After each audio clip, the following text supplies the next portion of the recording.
I'm Marc Connell. I'm a senior in the SFS STEA major, and right now we're in the makerhub, which is a space on campus on Lau 1, where basically you can come here and make things, as the name would suggest. My project, it's basically a device that you can swallow, and then it collects microbes from your small intestine as it goes through. Early stage in development, haven't actually swallowed it as you would hope. I don't know if you're familiar with AAAS, but they're sort of like the academy for us science geeks, right? So I was really honored to be asked to be a judge, and I can only imagine how Mark felt. You know, definitely butterflies in the stomach type thing. It's like your first day out as a filmmaker, student project even, that you haven't even yet, done full release in major theaters, and you win the Oscar for Best Picture. Like, it's that sort of, to just give you sort of the intensity of that as a scientist.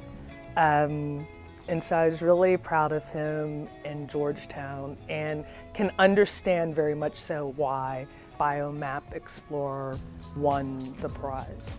I am working on this project, the Explorer I, looking for a place where I could essentially make that on campus, and this was the perfect place. It sort of, I sort of found it right as I was becoming interested in developing it. The Maker Hub was critical for the 3D printing aspect, which is really good for rapid prototyping of anything plastic, really.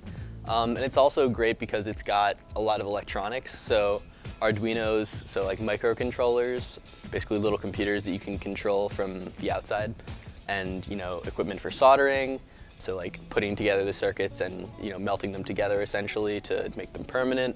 And not to mention just a great creative space to talk to people about ideas, a lot of like good technically minded students here that could help you with various things. So being able to experiment here and have the community is tremendous.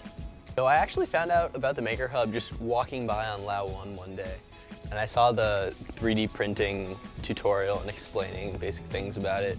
And so I kind of peeked in and saw what was going on. I'm like, oh, that's pretty cool. You can prototype very rapidly. You can be like, all right, this is what I want to do, draw up the designs, print it out, see if that works.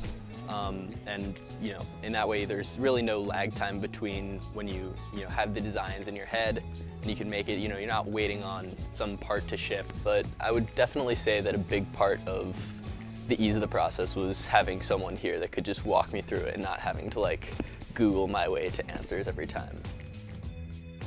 On any given day, there's probably at least one of the printers running, printing off someone's idea.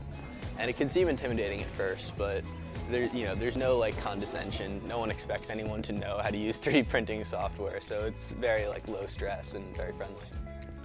I'm actually working with one of my partners, a professor at University of West Virginia, and he's a mechanical engineer, so I'm sort of giving him what I think could work for the outer shell and the sort of hydraulic components within, and he's handling most of the design on that side because that's his area of expertise, and I'm just sort of putting together the circuits and writing the code to have it work with radio control.